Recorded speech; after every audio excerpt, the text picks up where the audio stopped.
ब्रह्ममुरारिसुरार्चितलिङ्गं निर्मलभासितशोभितलिङ्गम्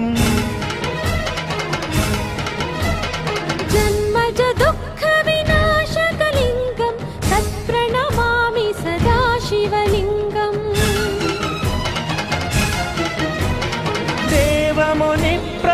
देवमुनिप्रवरार्चितलिङ्गं कामदहनकरुणाकरलिङ्गम् रावणदर्पविनाशकलिङ्गं तत्प्रणमामि सदा शिवलिङ्गम्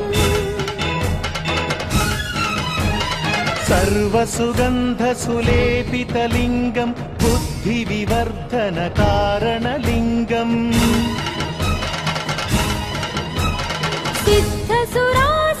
सिद्धसुरासुरवन्दितलिङ्गं तत्प्रणमामि सदा शिवलिङ्गम्